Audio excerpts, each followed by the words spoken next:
Hi friends, எல்லாருக்கும் வணக்கம். Welcome back to our channel.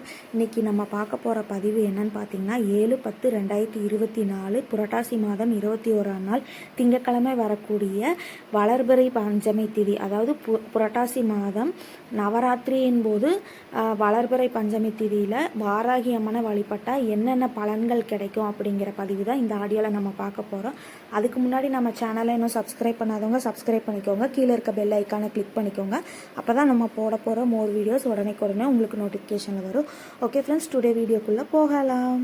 முதல்ல எப்போ இந்த பஞ்சமி திதி ஆரம்பிக்குது, எந்த நேரத்தில் ஆரம்பிக்குதுங்கிறத ஃபஸ்ட்டு நான் சொல்கிறேன். 7/10/2024 காலை 7:23 பஞ்சமி திதி ஆரம்பிக்குது. எப்போ முடிவடைகிறதுன்னு பார்த்தீங்கன்னா 8/10/2024 செவ்வாய்க்கிழமை காலை 8:06 இந்த பஞ்சமி திதி முடிவடைகிறது. எப்போ நம்ம பூஜை செஞ்சால் நல்லது அப்படிங்கிறத இப்போ நான் உங்களுக்கு சொல்கிறேன். 7/10/2024 மாலை ஒரு 5:30 மேலே நீங்கள் வழிபாடு ஆரம்பித்து இரவு 10 மணிக்குள்ளே நீங்கள் வழிபாடை முடிச்சிடலாம்.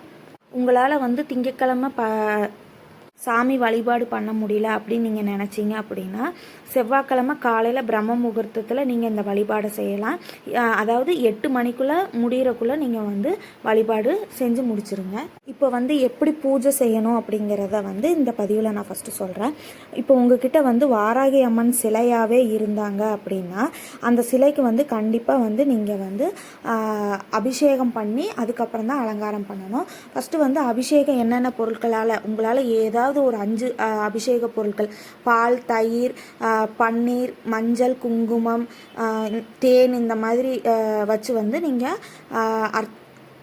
அபிஷேகத்தை முடிச்சுட்டு அதுக்கப்புறம் நீங்கள் அலங்காரம் பண்ணலாம். இல்லை உங்ககிட்ட ஃபோட்டோ மட்டும்தான், சாமி படம் மட்டும்தான் இருக்குது அப்படின்னு நினச்சிங்க அப்படின்னா அதை நல்லா துடைத்து எடுத்துகிட்டு அதுக்கு சந்தனம், பொட்டு, குங்குமம் எல்லாம் வச்சு அதுக்கப்புறம் நீங்கள் அலங்காரம் பண்ணி பூவால் அலங்காரம் பண்ணி நீங்கள் சாமிக்கு வழிபாடு பண்ண ஆரம்பிக்கலாம். இப்போ சிலையும் இல்லை படமும் இல்லை அப்படின்னு நினைக்கிறவங்க அம்மனை நினச்சி ஒரு அகல் விளக்கு ஏற்றினாலே அந்த விளக்கில் அம்மன் காட்சி கொடுப்பாங்க. நீங்கள் உங்களால் முடிஞ்ச, அதாவது பஞ்ச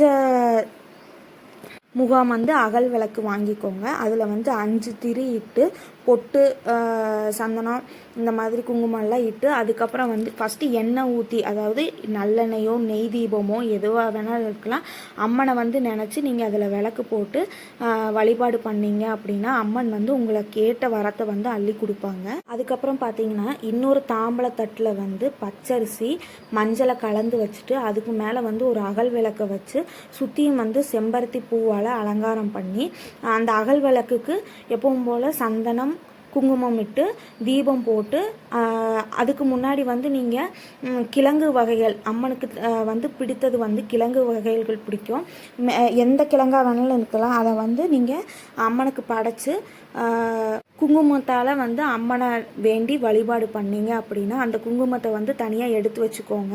அந்த குங்குமம் டெய்லி இட்டுட்டு வந்தீங்க அப்படின்னா நல்லதே நடக்கும். ரெண்டாவது அந்த அரிசி மஞ்சள் கலந்து வச்சுருந்ததை நீங்கள் வழிபாடெல்லாம் முடிச்சதுக்கப்புறம் நீங்கள் சாமி அறையிலே வச்சாலும் சரி, இல்லை உங்கள் பணம் புழங்கிட்டு இருக்க, அதாவது அலமாரியில் நீங்கள் வச்சாலும் சரி, இல்லை நீங்கள் தொழில் தொடங்குறது நல்லா வளரணும் அப்படின்னு நினச்சி உங்கள் கடைகள் இந்த தொழில் எடுக்கிற இடத்துல அந்த அரிசியை நீங்கள் கொண்டு போய் வச்சாலுமே உங்களுக்கு வாராகி அம்மன் நல்ல தடைகளை நீக்கி வெற்றி பாதையில் அம்மன் வழிவகுத்து கொடுப்பாங்க. என்ன பூக்களால் அர்ச்சனை செய்யலாம் அப்படின்னு பார்த்தீங்க அப்படின்னா சம்மங்கி பூ இலை, துளசி இலையை சாமிக்கு படைக்கலாம். அதுக்கப்புறம் வெண்பொங்கல், அதாவது சர்க்கரை பொங்கலாக இருக்கலாம், வெண்பொங்கலாக இருக்கலாம், அப்புறம் சுண்டல் வகையில் காராமணி சுண்டலாக இருக்கலாம், பழம் வகைகள் பலாப்பழம் படைத்தா ரொம்பவே விசேஷமாக இருக்கும். இந்த மாதிரி அம்மனை வழிபாடு பண்ணலாம். இதெல்லாம் படைத்து வைத்ததுக்கப்புறம் சாமி முன்னாடி நின்று, அதாவது அகல் தீபம் ஏற்றிருப்பீங்க இல்லையா, அந்த அகல் தீபத்துக்கு முன்னாடி நின்று அம்மனை நினச்சி குங்குமத்தால் மஞ்சள் குங்குமத்தால் சாமிக்கு அர்ச்சனை செய்யுங்க. செய்யும்போது ஓம் வாராகி தாயே போற்றி அப்படிங்கிற மந்திரத்தை நீங்கள் 27 முறை இல்லை நீங்கள் 108 முறை சொல்லி நீங்கள் வழிபாடு பண்ணீங்க அப்படின்னாலே அம்மனோட அருள் பூரணமாக உங்களுக்கு கிடைக்கும். அதாவது இந்த நேரத்தில் வளர்பிறை திதியில் நீங்கள் வந்து நல்லதை மட்டும்தான் வேண்டணும். எனக்கு வந்து இப்போ இவ்வளோ கஷ்டம் இருக்குது அப்படிங்கிறத சொல்லாமல் அதை வந்து தேய்பிறை பஞ்சமியில் தான் அந்த மாதிரி பணம் எங்களுக்கு கடன் இவ்வளோ இருக்குது, அதை வந்து பண நிவர்த்தி பண்ணணும், இந்த மாதிரி வந்து நீங்கள் அந்த திதியில் வேணுனீங்க அப்படிங்கிறது தான் அந்த கிடைக்கும். இந்த வளர்பிறை பஞ்சமி திதியில் வந்து எப்படி வேண்டணும் அப்படின்னா, இப்போ நம்மளுக்கு பண தேவை இருக்குது அப்படின்னா செல்வ வளம் வேண்டும் அப்படின்னு சொல்லி வேண்டணும். இல்லை எதிரிகள் இருக்காங்க அப்படின்னா எனக்கு வந்து நிம்மதியான வாழ்க்கை வேணும் அப்படின்னு சொல்லி வேண்டிங்க அப்படின்னாலே உங்களுக்கு வந்து நல்லதே நடக்கும். இந்த மாதிரி வழிபாட்டை வந்து கடைப்பிடிச்சி வாராகி அம்மனோட அருள் வந்து எல்லாத்துக்கும் கிடைக்கணும் அப்படிங்கிறத நானும் வேண்டிக்கிறேன். ஓகே ஃப்ரெண்ட்ஸ், இந்த பதிவு உங்களுக்கு ரொம்பவே யூஸ்ஃபுல்லாக இருக்கும்னு நினைக்கிறேன். பிடிச்சிருந்தா லைக் பண்ணுங்கள், ஷேர் பண்ணுங்கள், கமெண்ட் பண்ணுங்கள், சப்ஸ்கிரைப் பண்ணுங்கள். கீழே இருக்க பெல் ஐக்கானை கிளிக் பண்ணிக்கோங்க. அப்போ தான் நான் போட போகிற எல்லா பதிவுமே உங்களை வந்து சேரும். தேங்க்யூ.